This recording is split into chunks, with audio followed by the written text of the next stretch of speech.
Pulse 98.4, Shirley Whiteside. So I'm delighted to welcome Iain M Rodgers to Booked, and he's here to talk about the Zima Confession. So welcome to Booked, Iain. Thank you very much. Is this your debut novel? Yes, it is. It's really the very first novel I've even attempted to write.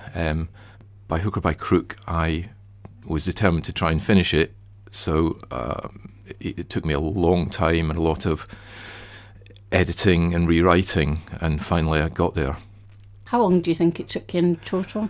I think I started having ideas for it at the beginning of the financial crash 2007 and 2008, but I never got around to putting pen to paper until around about 2014, and then I started, and I finally finished probably last year, but it's been edited a bit since then. And what was the sort of the original idea? What sparked off the idea for the novel? Quite a few things. During the financial crash, I was thinking about what's going on, and it'd be good to try and dig into this and try and think of what's caused it, what is the solution, what is the solution. And so I started thinking about capitalism, Marxism, and all those sort of things in a big way. But of course, the book isn't really about that in the end. It's a story, and it's a thriller. But that was what motivated me to start thinking about writing something. And what kind of research did you do? Because the whole banking system is quite a mystery to most of us. Yeah, I mean, I was kind of fortunate in that I was working in the banking industry in a way. I was working for a software company that made software for banks at the time when that crash happened. And I've always been kind of interested in economics and things like that. Again, the book doesn't really go into that. It raises the questions, perhaps, I hope, but then just gets on with the story, Yeah, I mean, like all books, it's got a very interesting background, but it's all about people. Yeah, it's all about people in the end, yes. So tell us how the story starts. How does it all kick off? It kicks off, again, I was thinking back to my own student days, so it kicks off in Glasgow in the 70s. In 1977, I finally decided on. So it starts off in 1977 at a party where everyone's getting drunk and smoking dope and so on. And there's a couple of guys chatting, as we used to do, about, Marxism, what's going on, what should we do to change society? Would society change, or do we need to have a revolution? Or will society change, or do we need to have a revolution? And so they're chatting away, and one of the guys sort of has an idea which ultimately lands him in a lot of trouble. And that's why it's an exciting book, I hope. The book moves between two timelines. Tell us a wee bit about that. Yeah, well, it moves back and forward a little bit, so between the 70s and present day. So just because I wanted to start it off in the 70s, because it seemed to me that was the last time more than a handful of people took Marxism seriously, and I wanted to have some actual Marxists in the story, or even to the left of Marxists, like anarchists and so on, and then bring it up to date and have our current day viewpoint, because there was no point in putting the whole story too much in the past. I just wanted everything to happen in the present, and for it to be a possibility, for it to be a possible route that things might take. It's strange reading this book, because I was reading it and I sort of had the news on in the background, and I thought, this is all getting a bit close. Yeah, I mean, that's why I was very keen to publish it, because I keep thinking, if I don't publish it now, I'll miss the boat.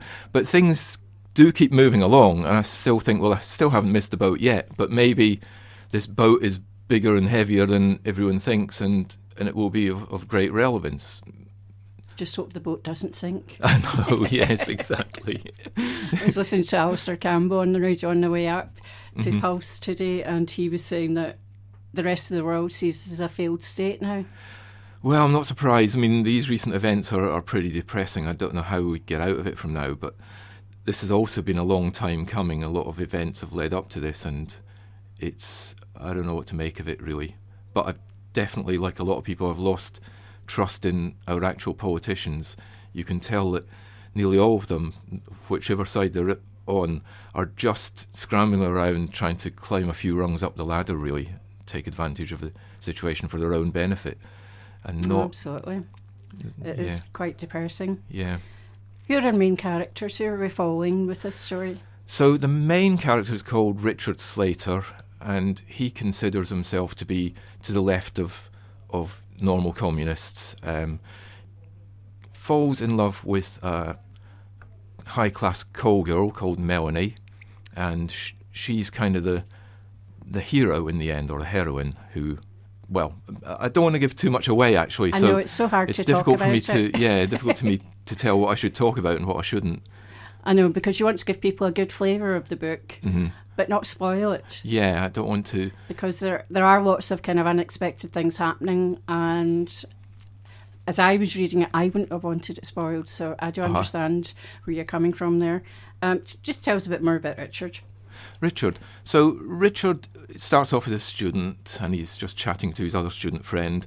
He considers himself to be a bit above these Marxists, I think. He's a bit of a snob in that way, and he thinks himself to be left of them as well.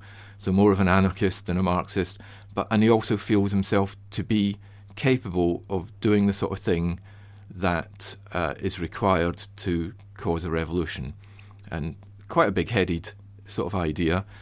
And off he goes, and into the wilderness for years and years, until something like 2012, when the actual action starts.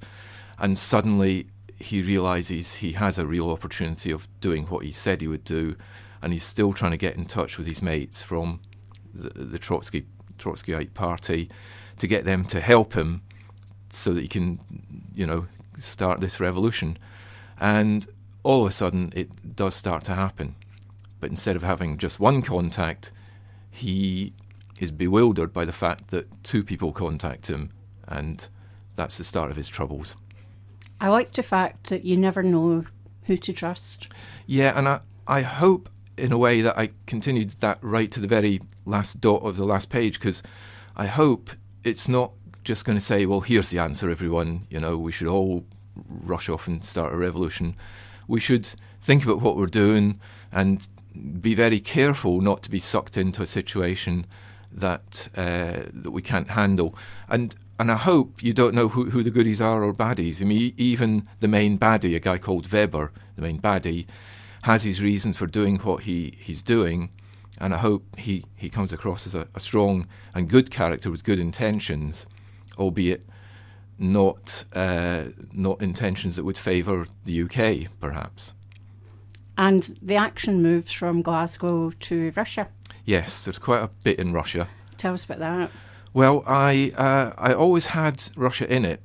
I mean, I'm a bit apologetic to Russia about this, because they're not always the baddies. They're trying to do as much good in the world as anyone else, but they make good baddies for book people and films, because they're kind of trustworthy at the end of the day, to try to not to use the power that they have, and to restrain that, and to use diplomatic power as well.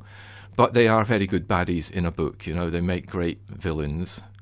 So that's why they're there. And I didn't want to just waffle on about Russia, so I went to live in Russia.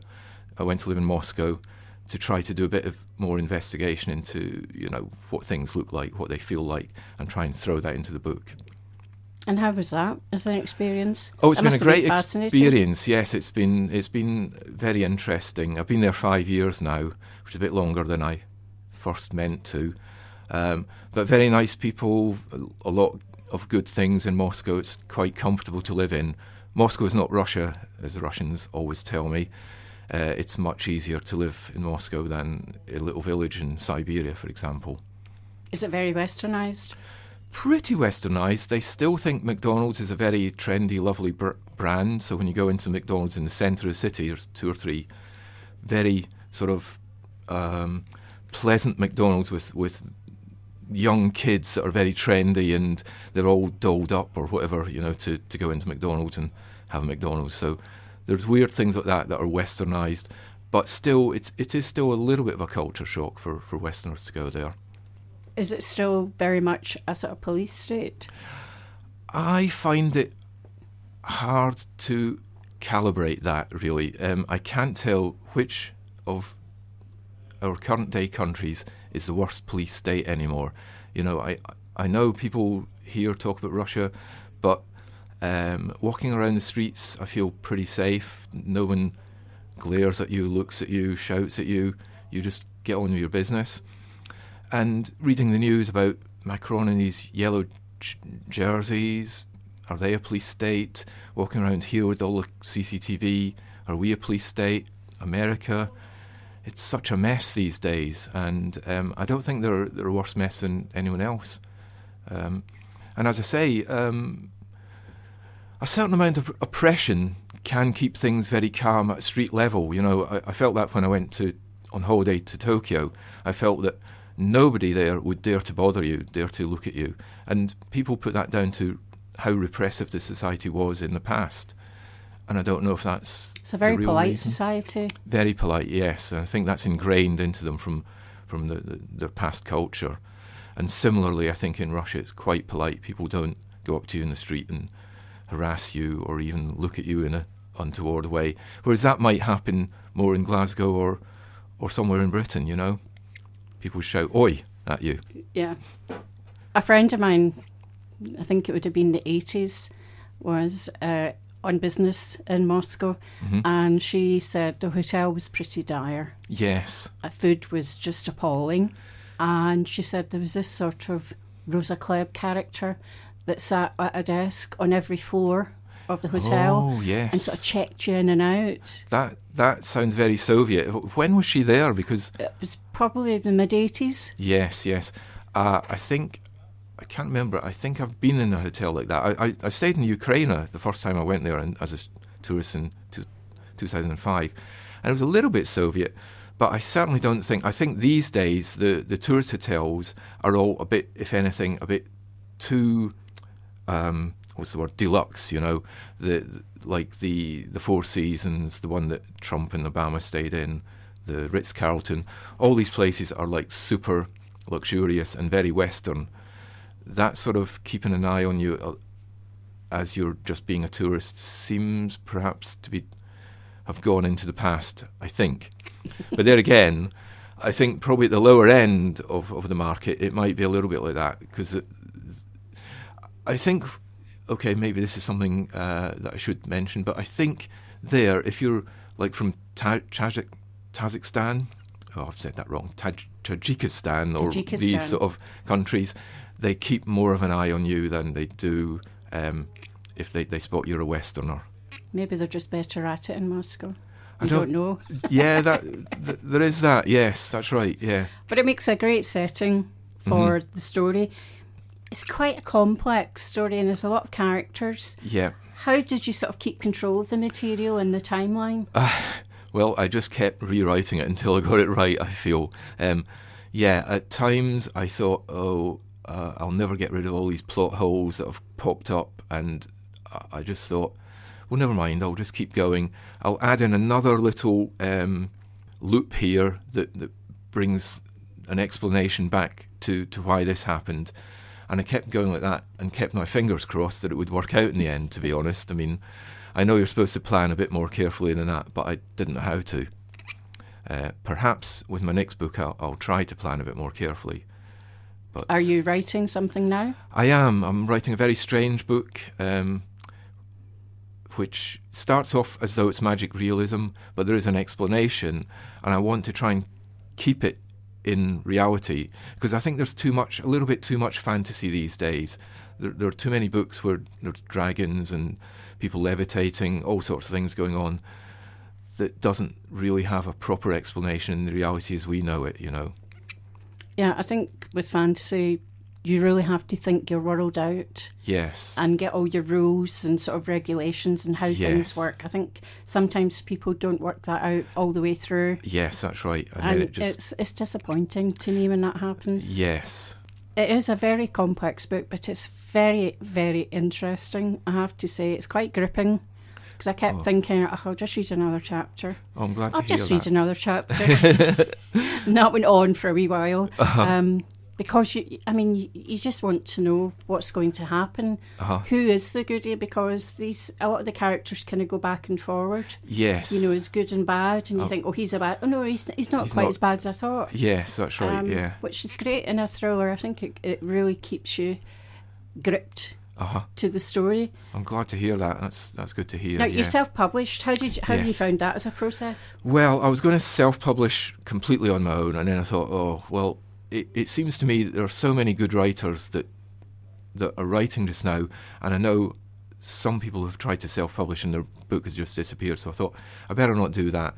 And I got in touch, I just Googled, and I noticed there were indie authors in the author's world based in Bishopbriggs, and at one time I lived in Bishopbriggs, so I thought, let's use them, because it just seems kind of in some ways nicer, although I'm quite a global person in a way. It's quite nice to have something rooted, that you can attach yourself to. So I got them to help, and I'm really glad I did, because I think they've been a great help. Yeah, they take a lot of the worries away, and they can guide you through over sort of some of the humps that come up with self-publishing. Mm-hmm. Yeah, we've had Kim on the show; she's great. Mm-hmm. So, what are you going to do next? Are you going to self-publish your next book? Oh no, I think I'm going to hope that some sort of publisher or agent picks it up. But if not, then I'll go through in the author's world again. But I'm at the rate that I write at, I think we're a good 2 years away from a result, And again, I've dropped myself in it by starting to write something that's quite weird with a lot of plot twists, or just not exactly plot twists, but twists and different things happening. Well, it's called the Zima Confession, and it's by Iain M Rodgers, and I take it we can get this in all the usual places? Yes, you can get it in the usual sort of online stores, and also the Hindland bookstore up in Hindland Road is taking it sort of for a trial, so hopefully they'll do well out of it, and I hope to get other independent bookstores involved. Well, thanks for being here today. Thank you very much. Pulse 98.4. Booked with Shirley Whiteside.